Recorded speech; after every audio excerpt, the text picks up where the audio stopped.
In today's video, guys, I'll be taking up two words that have similar meaning or same meaning in English. So usually people get confused when they use them in their written English as well as when they talk in English with using such words. For example, the today's topic would be using the words in spite of and despite. Now the meanings might be very clear, but still the usage of these words is not so clear. So just stay tuned and watch the full video till the end, and then you will actually understand that there is no such difference and it's very easy to learn the trick. So in spite of and despite का अब सबसे पहले तो हम meaning समझते हैं. दोनों का ही मीनिंग है बावजूद इसके. अब मैं आपको एक एग्जांपल दे रही हूँ. बावजूद इसके कि बारिश तेज थी, मैंने फेस्टिवल एंजॉय किया. इस सेंटेंस को समझने में क्या आपको समझ आता है कि बारिशें तेज हो रही थी तो फेस्टिवल खराब हो सकता था या मैं एंजॉय नहीं कर पाई. तो ऑटोमेटिकली मैंने बावजूद इसके का जो क्लॉज रखा है दैट एक्सप्लेन्स कि ऐसा होने के बावजूद भी मैंने फेस्टिवल एंजॉय किया. इस तरह के जो एक्सप्रेशंस होते हैं ना सेंटेंसेस में, that is the place where we use the words in spite of and despite. So, to be very clear and to start with, you should first of all know the meaning of the word, because only in such a case you will never make any mistake when you talk in you use these words in your sentences. Okay, so first of all, the first rule that I would like to tell you is, in words ko ya in expressions ko, that is in spite of and despite, you can start a sentence using such words. You can use such words in the middle of a sentence, but you can never end the sentence with such words. I have no example of ending of a sentence with such words. So I will give you both the examples of starting of the sentence with such words and also how to use them in the middle of the sentence. For example,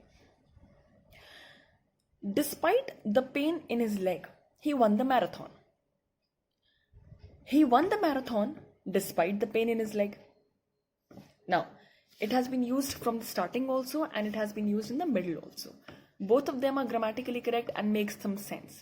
And every English sentence has to make some sense grammatically correct. Only then it can be, it will be a foolproof sentence and will actually give you a correct meaning, right? Now, this is the first rule.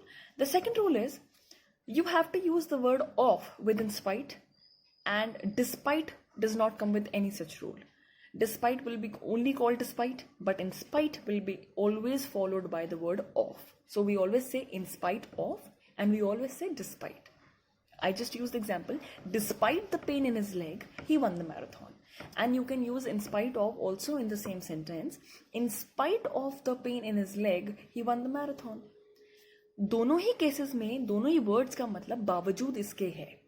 तो you have to first of all be very clear in your heads कि word का मतलब change नहीं हुआ है और इसीलिए sentence का मतलब भी चेंज नहीं हुआ है. इट्स जस्ट दैट आप डिस्पाइट के साथ ऑफ यूज नहीं कर सकते हैं और इन स्पाइट को सिंगली यूज नहीं कर सकते हैं.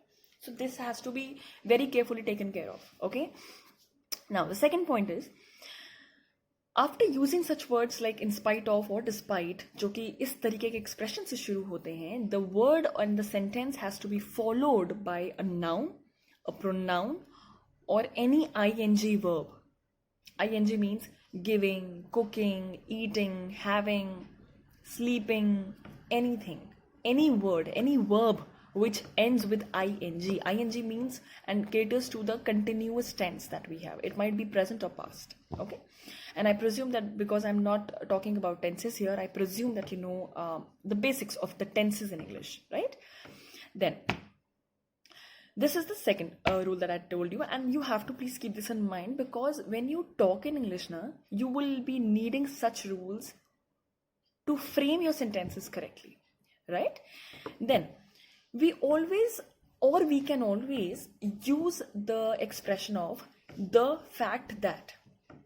Now, it's a sentence, the fact that. This phrase can be used with the words in spite of and despite. For example, in spite of the fact he worked very hard, he didn't pass the test. I could have shortened the sentence also without using this phrase, but even if you use this phrase, the fact that, the sentence will not go wrong. Okay, this is grammatically correct, so you will not go wrong here. In spite of the fact that he worked very hard, he didn't pass the test. Now you can use the same sentence with the word despite.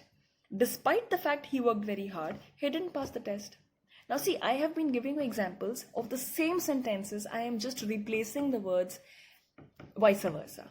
I am firstly using in spite of, then I'm using despite with the same sentence.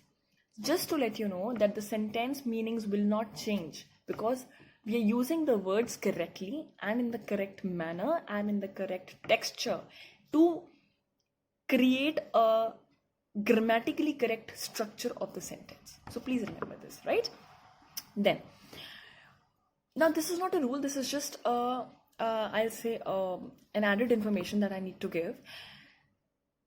In spite of, despite, although, even though, these words are very similar. It's just the, I can say it's just the assertiveness on that word that stresses on the meaning of it. For example, even though or although is a more stronger version of saying बावजूद इसके. जबकि हम हिंदी में बोलते हैं जबकि ऐसा हुआ, ये उस चीज का इंग्लिश वर्जन है. सो इट्स जस्ट दैट कि थोड़ा सा stronger and a firmer version है उस बात को समझाने के लिए. Even though he worked very hard, he did not pass the test. So again, I have been using the same sentence to give you the examples with all the different kinds of the words that I've been using in the video. In spite of के साथ भी मैंने same example लिया, despite के साथ भी same example लिया, even though के साथ भी same example लिया. Sentence का मतलब वही है.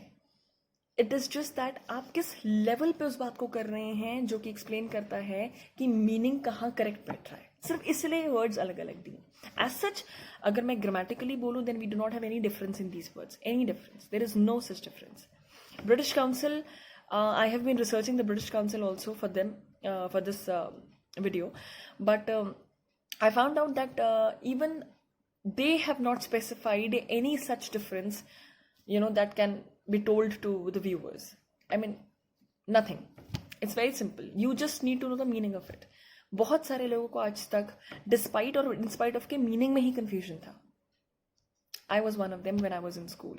So I have faced this problem, and that is why I have taken up this video.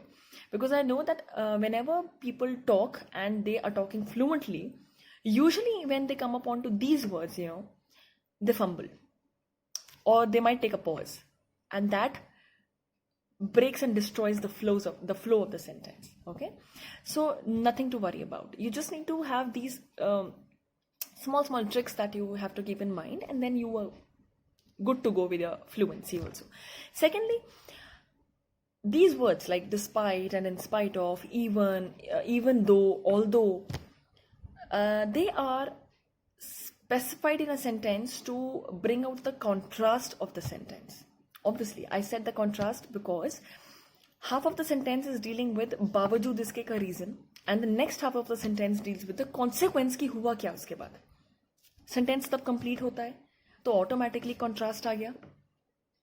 एक कॉज और दूसरा उसका इफेक्ट है सेंटेंस में, and then sentence is complete also grammatically.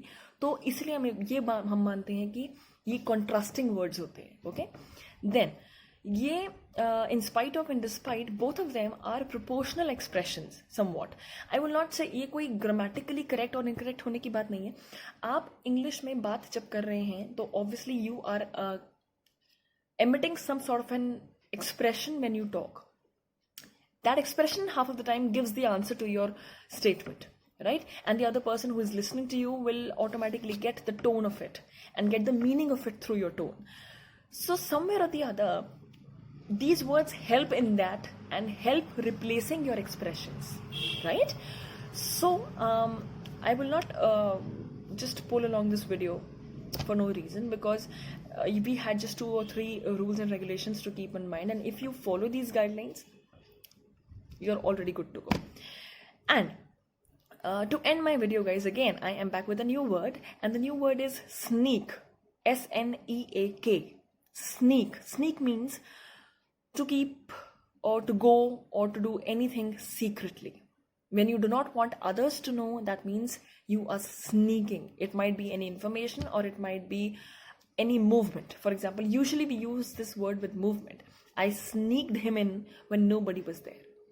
So the meaning is very clear when you use the sentence, and try putting these sentences and using these words in those sentences, because only then the actual meaning will come out, and only then you can understand where to use them when you talk. So this is actually a very good practice. If you do, this is going to help you a lot, not only in your written English but also your spoken English, right? So because we are here to deal with your communication skills and enhance them, so keep practicing, keep learning. I will be trying to come up with some new words, and such similar words that have same meaning and they might sound confusing, and how and where to use them. And I hope that you have understood the usage of the words in spite of and despite. So see, there is nothing very difficult. It's just that there was a confusion that I realized that people have in minds, and so I thought to just clear it out. So thank you very much. Keep practicing, keep learning. And if you have any problems or issues, please write in the comment box. I will surely give a reply to that. Thank you so much. And do not forget to subscribe to the channel.